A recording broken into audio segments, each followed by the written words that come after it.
Bapak, Ibu, dan saudara-saudaraku terkasih, selamat hari Minggu, Shalom, dan salam sehat untuk kita semuanya. Kita memasuki Minggu Advent ketiga. Hari ini kita sama-sama belajar kebenaran firman Tuhan yang terambil dari kitab Yesaya pasal 35, ayat yang pertama hingga ayat yang ke-10. Namun sebelum kita membaca firman Tuhan, mari kita mohon bimbingan Roh Kudus. Kita berdoa. Bapa di surga, terima kasih ya Tuhan atas kasih setia dan pemeliharaan Tuhan dalam hidup kami. Hari ini dalam kebersamaan kami hendak membaca dan merenungkan firman Tuhan. Urapi hamba-Mu secara khusus yang menyampaikan firman ini, dan juga seluruh umat kekasih Tuhan yang mendengarkannya, sehingga daripadanya kami memperoleh kekuatan yang baru untuk kehidupan beriman kami. Berfirmanlah bagi kami ya Tuhan, karena kami anak-anak-Mu siap mendengarkannya. Amin. Kita sama-sama membaca kebenaran firman Tuhan yang terambil dari Yesaya pasal 35, ayat yang pertama hingga ayat yang ke-10. Keselamatan bagi umat Tuhan. Padang gurun dan padang kering akan bergirang.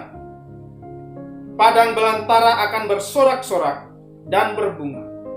Seperti bunga mawar, ia akan berbunga lebat.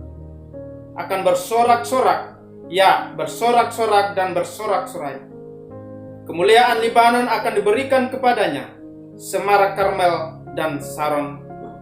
Mereka itu akan melihat kemuliaan Tuhan, semarak Allah kita. Kuatkanlah tangan yang lemah lesu, dan teguhkanlah lutut yang goyah. Katakanlah kepada orang-orang yang tawar hati, kuatkanlah hati, jangan takut. Lihatlah, Allahmu akan datang dengan pembalasan dan dengan ganjaran Allah. Ia sendiri datang menyelamatkan kamu. Pada waktu itu mata orang-orang buta akan dicelikan dan telinga orang-orang tuli akan dibuka. Pada waktu itu orang lumpuh akan melompat seperti rusa, dan mulut orang bisu akan bersorak-sorai. Sebab mata air memancar di padang gurun, dan sungai di padang belantara. Tanah pasir yang hangat akan menjadi kolam, dan tanah kersang menjadi sumber-sumber air. Di tempat serigala berbaring akan tumbuh tebu dan pandan. Di situ akan ada jalan raya yang akan disebutkan jalan kudus.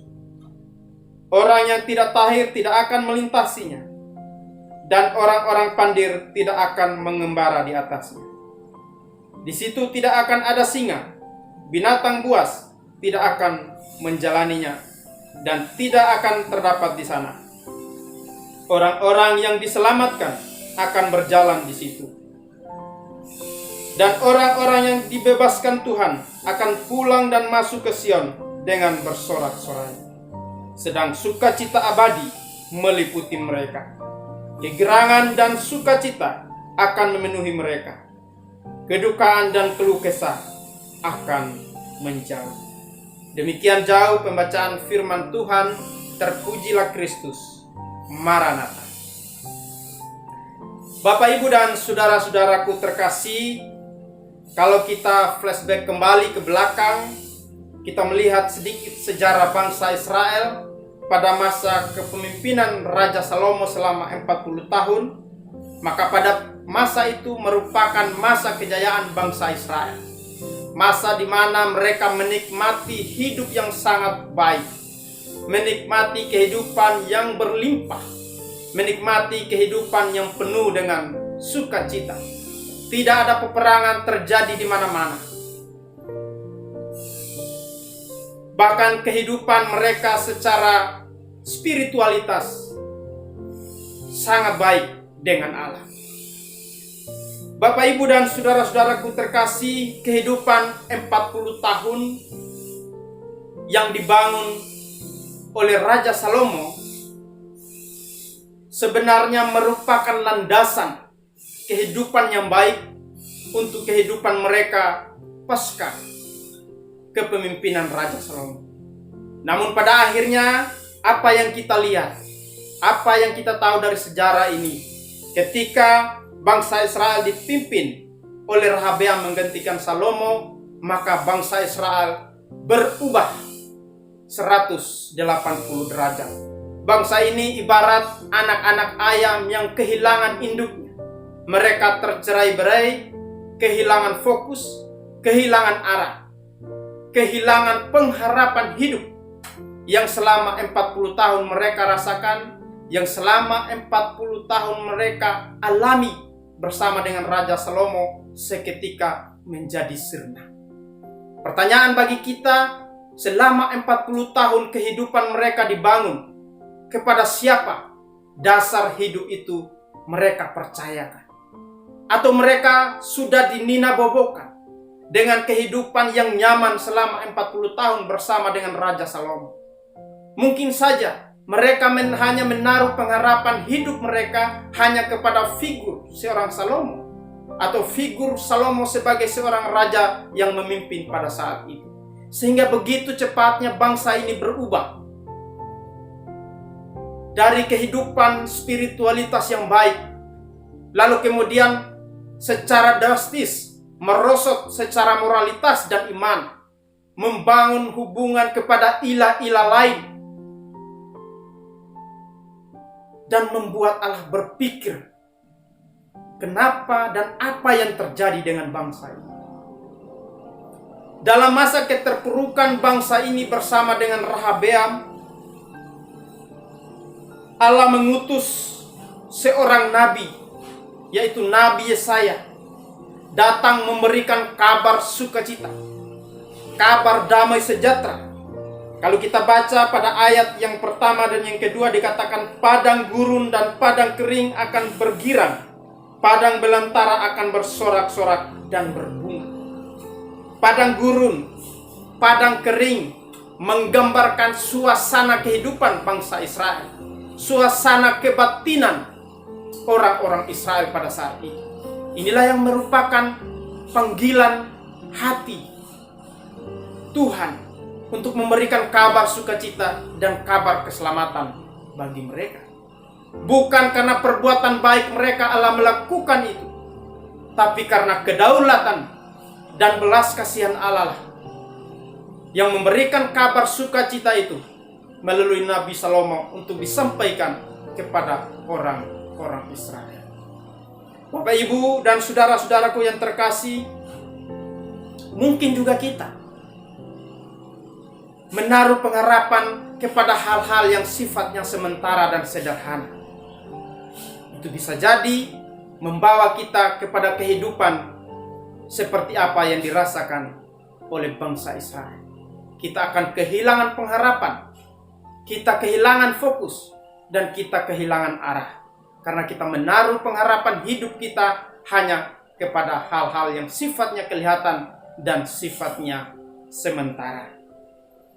Bapak, Ibu, dan saudara-saudara terkasih, kehidupan kita di tahun 2020 ini membawa kabar yang kurang menyenangkan, membawa kabar yang kurang baik. Dampak ekonomi yang terjadi menjadi sangat sulit bagi kehidupan kita hari-hari ini.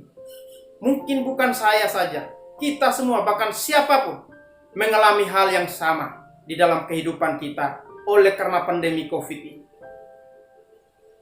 Pandemi COVID ini juga membawa kita mengingat kembali kepada siapa kita sudah berpengharapan. Sudah berapa puluh tahun kita hidup sebagai orang Kristen. Dari tahun-tahun kemarin, kita juga mungkin merasa nyaman dalam kehidupan kita. Kehidupan kita secara ekonomi baik-baik saja mungkin. Kehidupan kita secara finansial mungkin baik-baik saja. Hubungan kita dalam keluarga kita baik-baik saja. Dan itu menjadi harapan kita hidup di dalamnya. Namun Tuhan mau katakan, itu bukan harapan kita. Itu bukan tujuan hidup kita. Itu hanyalah sebagai tanda anugerah Tuhan yang Tuhan anugerahkan bagi kehidupan kita.